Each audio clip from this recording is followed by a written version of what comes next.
evening and welcome to Tucker Carlson Tonight. Chicago is the third biggest city in the United States. Millions of people live there. For 150 years, it was the hub of America's manufacturing economy. If any one place can credibly claim to have built this country, it's Chicago. So we should care what happens there. Unfortunately, what is happening now in Chicago is almost all bad. In fact, it's a disaster. Thanks to the corruption of local officials, Chicago is bankrupt. The city is so deeply in debt, billions and billions, tens of billions of dollars in debt, that no economist believes it can ever pay its bills.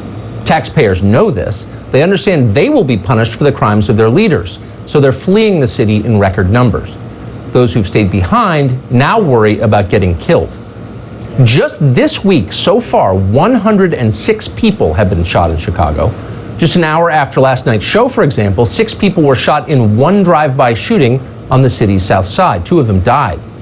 And it's not just happening in poor neighborhoods in Chicago. Here's surveillance video of gunmen opening fire downtown. 2 people were hit by bullets, 1 was killed. Among many others murdered in Chicago have been many, many children. This man's first grader, for example, was shot in the head. To see my daughter on the table with a gunshot wound to the forehead. 7-year-old Natalia Wallace was shot in the head and killed over the weekend in Chicago as she played outside with her siblings. Visualize the 7-year-old shot, bleeding to death while the family is there. Also among the innocent victims, police say 14-year-old Fernando Jones was shot and killed by gang members on the 4th of July. It's awful. Chicago wasn't always like this, and if you're from there, you know that very well. Chicago is a beautiful place. There are a lot of reasons it isn't anymore, but near the top of that list is a woman called Lightfoot. She's the mayor. Like a lot of big city mayors, Lightfoot is incompetent. She has no idea what she's doing. You wouldn't let her plan your spring break. She'd send you to Wuhan by accident. But what makes Lightfoot unusual is the remarkably aggressive way that she lies.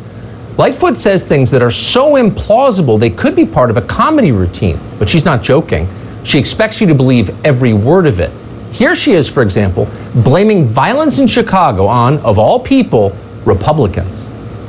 Why are we engaged in such violence? Because there are too many damn guns on our streets. And why is that so? Because the Republican leadership for way too long, including this president, refuses to even have a conversation about common sense gun reform. See? It's the Republicans' fault that Chicago is now more dangerous than many third world countries. That makes sense. The only problem is there aren't really any Republicans in Chicago. Donald Trump got 12% of the vote there.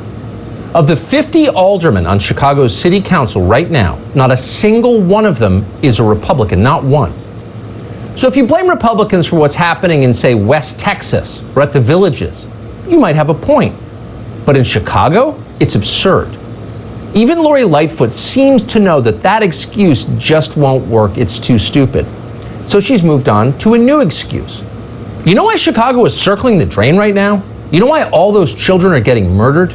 Because of Christopher Columbus. Yes, an Italian navigator who never got within 1,000 miles of the loop and who, by the way, died more than 500 years ago. He did it. It's Columbus's fault. This morning, Lightfoot ordered the city to take down 2 Christopher Columbus statues, one in Little Italy and one in Grant Park. That'll fix the problem. You can let your kids play outside now. Confusing on one level, though, in case you're wondering why Lightfoot chose Christopher Columbus to blame for our city's decline. Why not Marco Polo?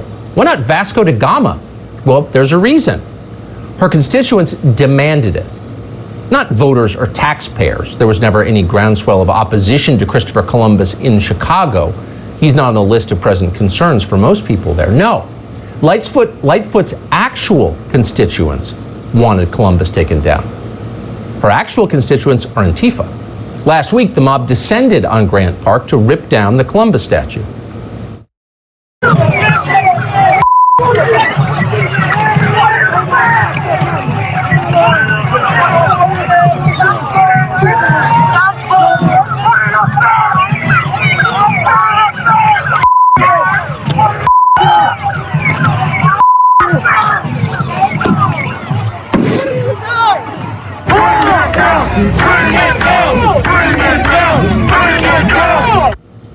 Almost 50 police officers were injured in the riot you just saw, but Lori Lightfoot didn't care. They're not her voters. Lightfoot cares about her base, the looters, the destroyers, the angry Marxist rich kids with the spray paint. When they tell her to act, Lori Lightfoot acts immediately. The problem for the rest of us is the mobs will not stop with Christopher Columbus. He's just the beginning. If they can tear down statues whenever they feel like it, how long before they tear down buildings? How long before they tear down homes? How long before they tear down human beings? Probably not very long. Violence rarely remains symbolic. It accelerates until good people rise up to stop it. If Lori Lightfoot and progressive mayors like her around the country, and there are many, are allowed to divert attention from their own failures by bowing to the mob and destroying public property, this will not end with Christopher Columbus. It will get much worse, and it will get more dangerous. You may not think tearing down a statue is a big deal until you are the next designated Christopher Columbus.